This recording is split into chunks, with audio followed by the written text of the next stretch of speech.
So the big question is this: how are real estate investors who don't have a ton of free time, don't have access to off-market deals, and didn't start life on third base, how do we grow a real estate business conservatively to support our families, finally leave the corporate rat race, and build a legacy? That is the question, and this podcast will give you the answers. I'm Ed Matthews, and this is Real Estate Underground. This is the Real Estate Underground podcast show, number 40. Hey, everybody. Ed Matthews here with the Real Estate Underground podcast. I am joined by my partner in crime, Richard Brown. Hello, Rich. How are you, sir? Big Ed, how's it going today? Getting ready for football season? Life is good. Life is good. Today is a very, very special show. We are joined by LeGrand. Ron, thank you so much for your time today. We're really excited to talk with you and looking forward to trading war stories. Welcome. My pleasure. Well, I do have to know, who's your team, Richard? This is where we could go off the rails quick here, Ron. I'm a Dallas Cowboys fan. Well, I'm okay with that. I'm out from Jacksonville, Florida. Okay. So I got to be a Jaguars fan, but they haven't given me much to brag about. Although they will. Yeah. But I will be looking forward to the day when we play Dallas, and I'll have something to brag about that day. Yes. There you go. There you go. All right. Ron, we're going to make it very easy. We're going to ask you some questions just to give you a sense of our audience. We have a very diverse audience. We have some folks who Ed and I like to call dreamers, who are folks who've been thinking about getting in real estate, don't really know how to get started. And then we've got people who've gone on from there. So we have people who have flipped a few houses, people who have 100 or so units and everything in between. And you're a legend. So basically, this is yours. We just want to kind of learn from you and help the folks who listen to us learn from the great. Frankly, I don't have anything against dreamers because we have to be a dreamer, but we can be an investor. Amen. Amen. And I deal with dreamers about everybody that we bring into this world of Ryan. Call Planet Ron as a dreamer before they become a doer. Absolutely. There you go. Including me. And in fact, I had the opportunity. You can't see this on the podcast, but I have old school pretty houses, old school wholesale retail systems. And you were my first mentor. And that says something because it was a long time ago. I think it makes me old and you about the same age. Well, I just turned 76. That's not old. No, that's not old at all. I used to think when you hit 70, you might as well be dead, but I don't feel that way anymore. Yeah, absolutely. So, Ron, for the one person out there who doesn't know who you are, why don't we talk about who you are and where you fit in the marketplace? And then we'll get into the deeper. All right. Well, I've been doing and teaching real estate I'm in my 41st year now. Wow. Starting in 1982, dead broke, operating a service station, clueless, could barely make a living. Had to go to the grocery store twice a week, could afford to go once a week. And 14 hours a day was a short day. Hot Florida sun. And I was the mechanic and the gas pumper and the one managing the station. One day I came home and my wife's washing machine was broken. She wanted me to buy a new one. I'd already fixed this one twice and I blew up, got mad, can't afford a new one. Went to bed mad, woke up with a totally different attitude, laying there all night thinking to myself, what a loser. Got 4 children, can't even buy your wife a new washing machine when she wants one. I decided that night that something's going to have to change. It was a turning point for me. And the next morning I woke up and I made up my mind. I'm not going to do this for the rest of my life. I'm going to start looking for something else. That's how I discovered real estate. My first seminar was March 12, 1982, which put me into another seminar, which put me into the business. My first check was 3 weeks after I went to that 2-day event, which I had to borrow the money to go to. It was only $3,000, but it was a life-changing check for me because it convinced me that I could actually do it for real. And little old lowly me could actually make money in this real estate thing. So I quit my job very quickly and started doing real estate full time and haven't looked back since. Today, I don't know, well over 3,000 houses, hundreds and hundreds and hundreds of thousands of students out there, all working the system. And along the way, we build systems and everything is automated, delegated, systemized to the point where an investor coming into Planet Ron nowadays has very little to do except make decisions. And I'll teach you how to even not have to worry about that. I hardly do anything today. I'm semi-retired. I don't run a company here called Global Publishing. I'm sitting in this building right now that is almost empty most of the time after COVID. Right. They're all working from home. 30, 40 employees around here. I don't even know half of them. And even when I do real estate, other people do all the work. I just decide what I want to buy and decide when and if I want to sell it. In today's world, I know you guys interview a lot of folks who are in the wholesaling and rehab business, do you not? We do, and multifamily as well. But I have renovated at least 1,000 houses. I've done at least 1,000 wholesale deals over the years. But today, that's not what I want to do. I do occasionally, but today I'm in what we call the terms business, where all the real wealth in real estate is. And my mission today is kind of partially to convert all those wholesalers and rehabbers into the terms business, to add to what they're doing, because that is where the wealth is. So many advantages for doing the terms deals that they're not going to get wholesaling and rehabbing. And they're not going to really build any wealth, except they make a lot of money. Okay, I know you and I both know people that are probably wholesaling 200 houses a year with, they got a machine set up. They make a lot of money, but Yep. What are they building? Right. Because they're selling everything to get their hands on. Right. So I get it. I understand why everybody wants to wholesale. An idiot can wholesale a house, get it under contract, flip the contract, never own the house. Now, don't even have to go visit the house anymore. It's all done virtually. But again, then what do you got? You got to check. Pay government a good chunk of that because it's short-term capital gains. And then you got to get up, go do another one, another one, another one. So there's no residual income in wholesaling and rehabbing. Again, I don't have anything against them. I teach them both. But my goal is to actually help people create real wealth with less work. And that means we can't sell everything we get our hands on. And I doubt there's a wholesaler out there that hasn't already looked back and said to themselves, what would happen if I kept about half of them houses, especially during this hyper appreciation period we had in the last couple of years. Without a doubt. Yeah, I regret every single property I ever sold. Me too. Yeah, most of them. Not all. Most of them. Yeah, there's a couple that I don't want back, but there's a few I'd take back. Most of them I'd take back. So let's talk about your focus these days in terms of the terms business. So when I hear that, I think one of two things, either that you are providing houses to homeowners and you're selling them and owner financing them, or is it something else? Yeah. 3 kinds of terms. I can either lease it with an option to buy, which then I can sublease it to a tenant buyer. Yep. Or I can buy it with owner financing, which is what I do almost 100% of the time. Or I can take it subject to, which is what I don't like doing because that's not very good for the seller. So I buy them with owner financing and then I lease option them out to tenant buyers. I get a big non-refundable deposit, somewhere between 5 to 15% of the actual sales price, cash upfront before they get the keys. And the good news is I put them in there. I give them up to a couple of years to buy, but most of them don't buy. So that's good for me. I let them stay in there as long as they want. Their option expires in a couple of years, but I've got tenants right now, been in there well over 10 years. Their option expired 9 years ago. They're still paying rent. And one of the good things is that when I put a lease option tenant buyer in a house, all of the repairs are their responsibility. It's a condition of their option. It's in writing, signed off on with an attorney. So I don't do the repairs. When I put tenant buyers in houses, I get a bunch of money from them. So they got skin in the game and I don't do repairs. They don't call me if their toilet's plugged up. Right. It's a totally different business than putting tenants in houses. I will never put a tenant in a house again. I'll put a tenant buyer in a house. 2 totally different species. Right. Tenant buyers act like owners. Tenants act like tenants. And one time I had 270 HUD tenants. At that time I had dark hair.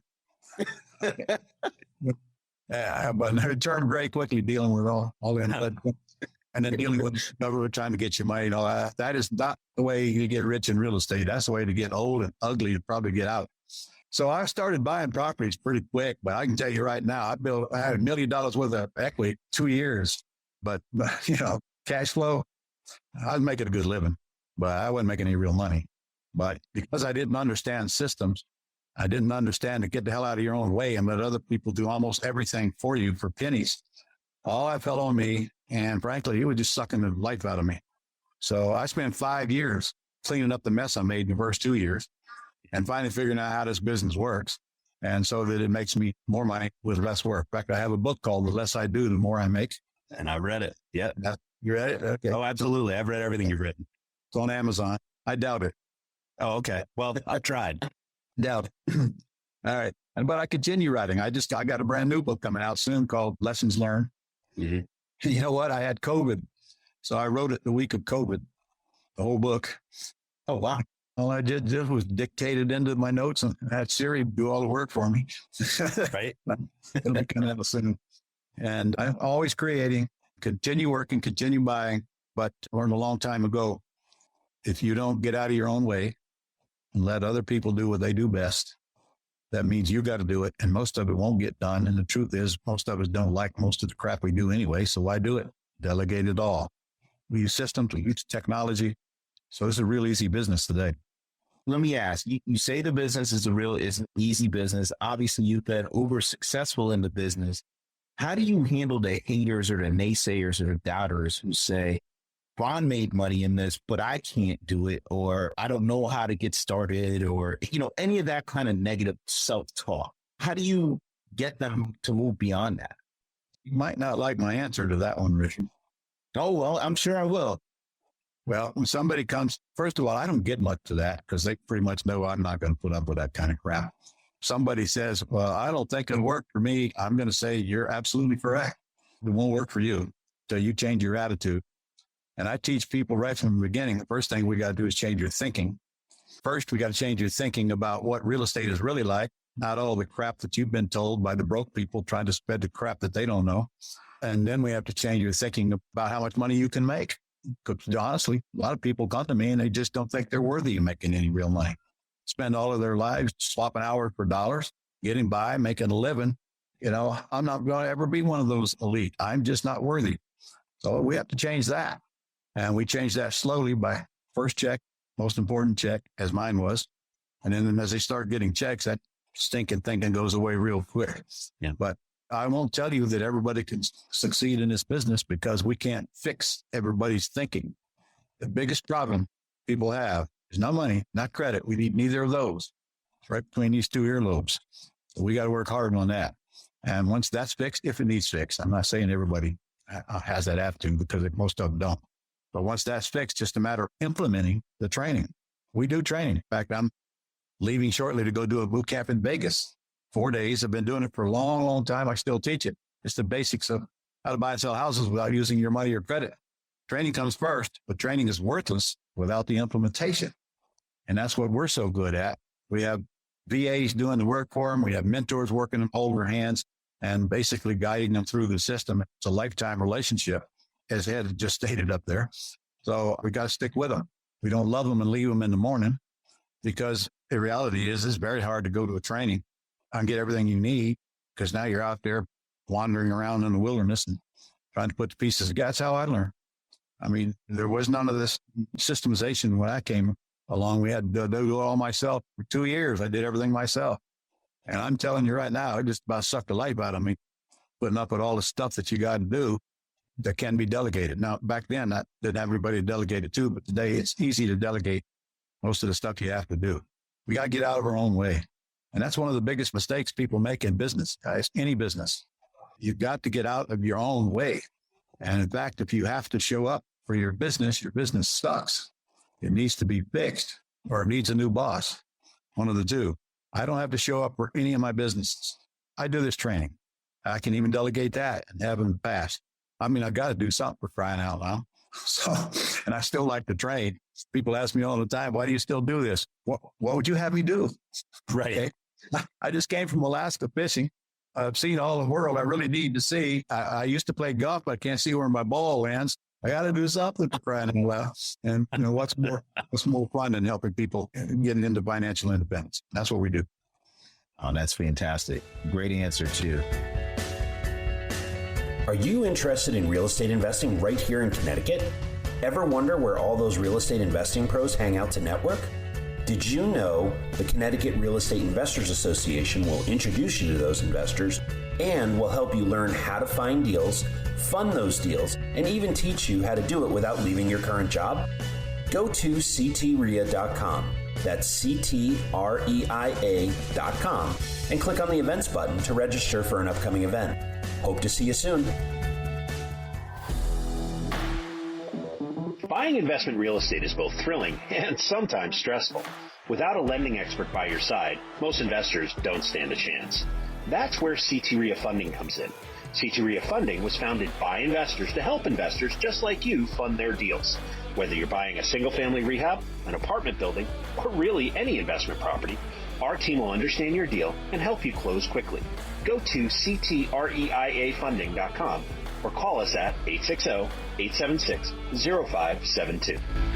So in terms of, people like you, and I always tell the folks that we're mentoring and working with that we're all reading the same book. It's just that guys like me and Rich and you, Ron, are a few chapters ahead of them, and you're obviously a few chapters ahead of us. In terms of how you gather information, right?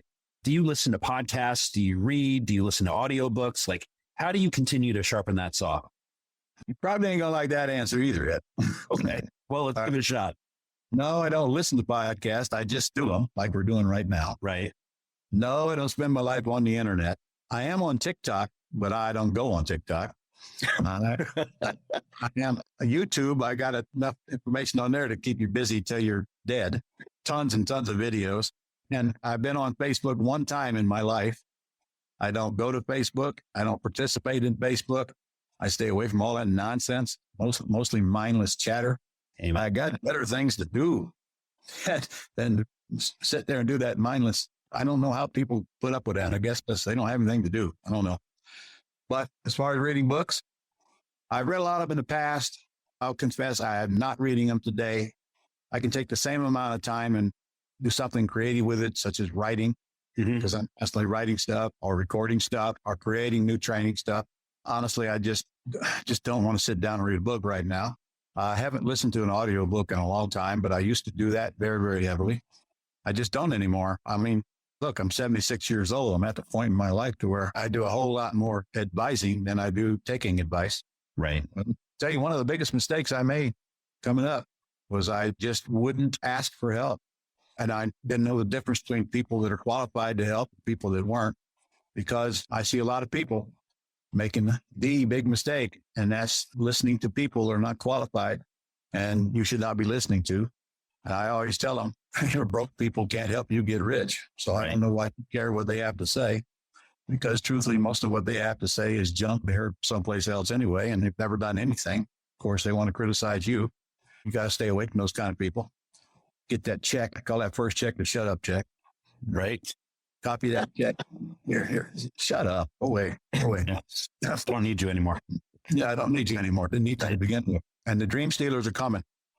They're coming. And they're coming until you made a little money. And frankly, you make a few checks. You don't care what to say anyway. But until you make a few checks, there's always that doubt. I can remember when I started, always that doubt. All right. And nothing is going to change that except those checks. Stay with us. We'll be right back. A motivated seller just filled out your web form. If you call back within 5 minutes, you're nearly 4 times more likely to get that seller appointment. But delay your follow-up by even just 10 minutes? Forget it. You're toast. Ella Vista Connect calls that lead back in 60 seconds, qualifies them, and schedules your meeting. Find out how much slow follow-up is costing you. Free calculator at ellavista.com/underground. And even after the first check, some people get into the habit of saying, well, I did it once, but I don't think I can do it again. So when they start making checks on a regular basis, that attitude is gone forever. And that's the only way to fix it. So you got to prove it to yourself more than anybody else. And it's so easy to make money in real estate today. Yeah. Wholesaling is, I mean, literally, I write a contract, I assign the contract, I get a check. How hard is that? So you got to learn how to find the deals, and the rest is very easy. But even in my terms business, guys, I have nice houses that are not in the junker. Most of them are not in the low end areas. Low end areas are kept for the cash deals, wholesale and rehab. Right. Above the medium, and as far up as you want to go, I like doing terms deals, because when I get a house and I bought it with owner financing, and I put it out on the market with a lease option, it's not a matter of finding buyers. It's a matter of picking the one with the most money, and you're going to have to sort through a ton of people that got a ton of money, because we cater to people who can't qualify for a loan at the bank. 70% of the people who would like to buy a house can't qualify for a loan. And in fact, I just saw something where 32% of them get turned down If that's the case, I know there's at least 70% because the rest of them are not even going to apply. They know they won't get a loan. I want them. Well, those are the people that I can help. They got to have money to get in the house. So I'm working with the minority, not the majority. Right. Okay? And nobody's going to get the keys to my house with less than 5% down. And frankly, I haven't taken that little in quite a long time. But these are decent houses in most areas of the country, $300,000 and up. Some areas, $700,000, $800,000, $900,000. But the higher price of the house, the bigger deposit I get. So the more money I make up front. So when we learn how to work without risk, now we can run this business. And there are 3 ways to lose. 1, we can write a big check. We write a big check, we can lose the big check. Don't write the big check, can't lose any rocket science.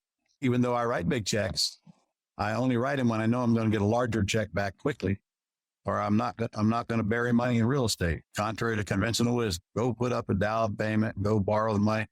And that leads me to the second biggest mistake, in my opinion, in the industry, and that is guaranteeing debt. Yeah. You guarantee debt, you risk your credit, you risk your assets, and you risk your marriage for what? To buy a house. If you can't buy houses without going to the bank and getting a loan, then you need trained, okay? Because you're going to get trained in the school of hard knocks. We don't need credit to buy houses. We don't use our credit on Planet Ron. If I catch people using their credit, I'm going to send an ugly Guido to chase them down and plunk them. We don't use credit. That is the thing that will take you out in a hurry. So if you can buy houses without credit, that means there's nothing on your credit report, nothing on your financial statement, because it is not your debt. We're buying with non-recourse debt. So we don't guarantee loans. So going forward, that would be important if I were watching this, because people are worried about what's going to happen in the future. Well, if you learn how to buy properly, you don't care what happens in the future. And in fact, I could make you a case that we need a good recession. Recessions are good for us real estate investors. Amen. They are. Changes the asset go to the sellers. And when I'm putting tenant buyers in the houses, I've always been able to do that regardless of the market, because I got that market to myself. Mm-hmm. So anyway, second way, don't guarantee debt. And thirdly, don't make promises you can't keep, and always use attorneys to close the transaction, keep you out of trouble, keep you legal, proper forms, and they're there if anybody ever wants to challenge you. You got the documents in your file. Don't write big checks. Don't guarantee debt. Don't make promises you can't keep. Use attorneys to close. And now you got a business that has little or no risk that'll survive time. I remember 2008, we lost 40% of value here, like overnight. And in September of 2008, yeah. And it took 10 years to get that value back. However, here's a good thing about a recession. Prices go down. So what? That only matters if you're trying to cash out of the house right now. Okay, that's the last thing I want to do is cash out of the house right now. I want that golden goose to live on forever for these reasons. I get appreciation. Well, that's big in the last couple of years, and made a lot of people rich. I get depreciation. I pay a lot less taxes because I own property, no matter how I bought them. I get the monthly cash flow. That's called residual income, which is my favorite because it comes in whether I'm working or not. Continues to come in for years and years and years. Doesn't take much effort to have that residual income override anybody's income that they're making working on a job or even in their own business. I get a lot of forfeited deposits. About 90% of my tenant buyers don't buy, guys, believe it or not. And nothing to do with me. Just move, live in there a while, decide they want to go on, do other things for whatever reasons, maybe health, maybe divorce, maybe moved out of town, lost job or whatever. They just don't buy. But they got plenty of time to fix whatever's broke and buy if they want to. So I get forfeited deposits. In other words, I get all the, and big one, debt pay down. Debt pay down. That debt goes down every single month. But when I put that tenant buyer in the house, that price is fixed until they either move or cash out. And when they give me that big deposit, it is non-refundable. If they move, they do not get it back, spelled out in blood with the agreements that they're signed with the attorney. Yep. Now, it does apply toward their down payment. So they have to come to closing with less. And, of course, it comes off their purchase price. But it's really clear if they don't buy, then they don't get the deposit back. And again, they make a choice to move. I don't. I'll leave them in there as long as they want to stay. I've got tenants right now, 10, 12 years or more, and their option expired 9 years ago. They're still in the house. Some of them paid off the house for me. God bless. And they're still doing repairs, by the way. Nice. So, Ron, let me ask, when someone says to you, but does the system work in Hawaii, or does it work in Mississippi, or does it work in my lovely state and Ed's lovely state of Connecticut. What do you say to that? I say the answer is no. It won't work until you move. Now, when you move, it'll start working. There is no state where people don't want to sell houses and other people want to buy houses. Never was, never will be. I've been through 6 cycles now, and I've never had any problem buying houses. It's the most safest commodity you can deal in because everybody needs housing. And even in a recessionary period, rents don't go down, they go up. That's right. The market gets, the more valuable those rents are, and the more you get, as long as you don't have to cash out of your house right now. And now if you follow my instructions and don't guarantee debt, go out and get millions and millions and millions of dollars worth of non-recourse debt. That means buy houses with owner financing or subject to, own them, all have cash flow, you build a big empire, and if the worst happens, what can you lose? You can lose a house you got for free or close to it, already made a ton of money on it, and it cannot affect your credit personally or your credit report personally. Put yourself in a position where you can't lose, and it's very difficult to lose. So when we talk to prospective real estate entrepreneurs, we usually get one of 3, I'll call them excuses, right? It's, I don't have enough time, or I don't know where to get the money. And I think you've solved both of those here. The third one is, I don't know how to create deal flow. I don't know where to find the deals. So what advice would you give people that are trying to figure that part of it out? Okay, well, first of all, I don't have the money means that they're thinking I got to pay cash for a house. We don't need the money. Okay. We don't have to worry about raising private money. I teach people how to raise private money to pay cash for houses. Believe me, that's part of my 4-day training. But I don't have the time. That's a joke because you don't hardly need any time. Right. In fact, I tell people if you're spending more than 5 hours a week buying and selling houses, you're wasting all the time beyond that. But you got to get systemized. We got all that in place. They don't have to go outside of us to get this systemization all in place. And then the last one, how do I find deals? That's a part of training. You got to get trained. I mean, people try to kid themselves into believing that there's such a thing as a free education. There's no such thing. You'll pay for one way or the other. And I don't care what business you're going into. Frankly, it's stinking thinking to think you're going to go start a business and know very little bit about it. I've had 6 restaurants, guys, and I always tell everybody, you cannot learn how to run a restaurant by eating there. Okay? You got to get behind the scenes and find out what's really going on from somebody qualified to show you, and then get the tools to move forward. And of course, finding deals is only one of those. I spend my whole first day talking about where to find deals. And that brings up another interesting point. There are quality leads and then there are quantity leads. Anybody who advertises they have a house for sale on the internet is a quantity lead. Very hard to do business with them in terms or cash, because most of them are nice houses. They won't discount the price enough where you want to pay cash and actually make any money. And they know they don't have to do terms. So those kind of folks got to make a lot of calls to get a term deal out of, at least in this market. This market is changing. I know you've noticed that as well. It's slowing down quick. Yep. Quality leads are where we get people to call us that have a house for sale. 10 times better, easier to deal with, lot less calls. I got a list of things that one can do to get other people to generate leads for them. And my people are closing 1 out of 4, no, 1 out of 10 of those leads into a deal. Now they got to pay for those leads. But on the other hand, show me a business where I don't have to pay to get customers one way or another. I certainly did in my restaurants. I know that. So if I got to pay $150 for a lead and I need 10 of them to get a deal, I got $1,500 in it, but I ain't going to do a deal that nets me less than $20,000. And frankly, that's the bottom end for me. And I'm talking about within the first month of ownership. So it's all math. Business is all math. Yeah. There's a lot of ways we can go find deals without paying for them. But I tell you right now, the leads I got to pay for way for any other kind of lead I get. The quality comes from the leads that I got to get somebody else to go dig up at their expense, which is why I got to pay so much for them. I mean, they're doing the work. And I'm always for buying the lead as I get the lead than doing things that may work or may not work. And then I'm throwing money at things I don't know anything about. So I try to train people to take the easiest route, target your market. Number one, what do you want to buy? What are you looking for?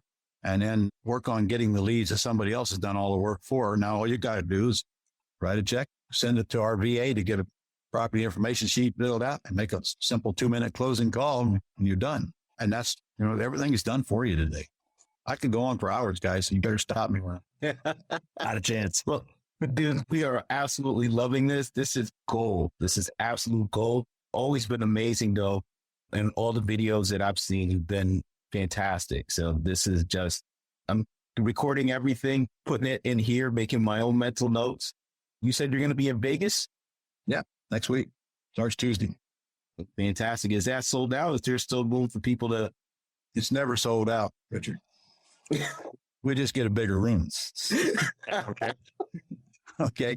By the time people watch this podcast, that will be over. Okay. All right. I do another live one in November here in Jacksonville. And then every other month I do a virtual for that same event. Okay. Okay. So if somebody wants to find out about your upcoming events or your new book or anything else, what's the best way to reach out to you and figure that out? I'll give you a couple sites. RonLeGrand.com is our main website. That's LeGrand. Don't put an E on the end of it. It's LE, not LA.com. And then there's a webinar on this terms thing. It's about an hour and 15 minutes long. You can go right to that. I go right through the whole term system, step by step. That's at thementorpodcast.com/terms. thementorpodcast.com/terms. And then you'll clearly understand where all the money is being made in terms business today. Outstanding. Outstanding.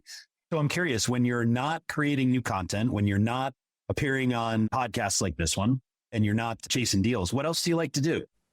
Well, I have a workshop in my backyard and I putz around with classic cars. I've got a collection of classic cars. I work on what I want to work on. Right now, I got a 67 Lincoln Continental convertible in the shop being painted, and it is gorgeous. I'm painting it black cherry. Oh, gorgeous. Suicide doors and all? Yeah, suicide doors and all. It goes from there to the interior shop. So I have restored several cars over the last couple of years, and most of them, and I keep a couple of them as well. I putz around with that. That gives me something to do in the evening, but I don't ever run out of things to do. There's always something to create, podcast to get on, or seminar to teach, or stuff to write. I do get tired of hanging around the house. I've been married now for this month, 57 years to the same woman. Yeah, give her an applause. Yeah. Yeah, Congratulations to you both. That's fantastic. Yeah, that's amazing. People ask me all the time, what's the secret to long marriage? And I tell them a couple of things. Number one, I'm gone a lot. And number two, you can be happy or you can be right. Pick one, guys. Can't get both. Right. When I got married, my grandfather told me, he said, there's two things you need to understand when you're getting married. I said, all right, give it to me. He said, yes, dear. That's it. Yes, you're going to be happy. It'll be fine. Oh. Well, Ron, it's been an absolute pleasure. Thank you so much for your time. It's an honor to meet you. And a lot of people say, be careful when you meet your heroes. And in this case, you, sir, did not disappoint. It's a pleasure to finally meet you. Thank you for all your wisdom over the years. You've been a mentor to me. You've been a mentor to some of my mentors, including Robin Thompson, by the way. She says hello. One of my children. Yeah. And tell a story about Robin before you go. Sure. Yeah. Okay. She came to my boot camp, God knows how many years ago. And I found out she's doing a bunch of rehabs up there in Connecticut. Yep. And I got to know her a little. And I called her one day. I said, Robin, by the way, I've got you scheduled to teach a full day after we get through with our next event here in a couple of months. And she wow. Okay. She told me that many times prior to that, she threatened to pick up the phone and call me, but she didn't have the nerve to cancel. It was a nervous wreck. But then she showed up and she did that day seminar and no looking back after that. I mean, look at her now. Yeah. Building this rock star. She has built an empire. In fact, she's in the middle of short-term rentals right now. She's building, I want to say it's a couple of dozen properties in Branson right now to take advantage of that opportunity. So I heard. Yeah. Speaking of Branson, that's near where Dixie Decker lives. That's it. Yep. We had Dixie in a couple of years ago to CT RIA. That's right. Another one of my children, our deal is student housing. Comes very well with student housing. But it all starts with the basic training, how to go find these properties. And short-term rentals built into our training nowadays as well. I love that exit strategy. In fact, it's becoming the business opportunity of America and its own base. Yeah. It's only growing. Yeah. Well, Ron, thank you so much. It's a pleasure to meet you. And thanks for your time, sir. My pleasure. See you guys soon. This has been the Real Estate Underground Podcast, a CT RIA presentation. Don't forget to rate, subscribe, and share this podcast with your friends. If there's a specific topic you want us to cover, post it in the comments. For more information on the Real Estate Underground Podcast or CT RIA, go to realestateundergroundpodcast.com or ctria.com. Until next time, happy investing.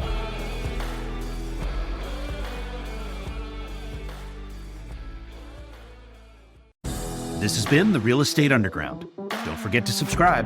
It helps us grow. Until next time, Undergrounders, remember your real estate journey begins with a simple step forward. Now get to it. Bye for now.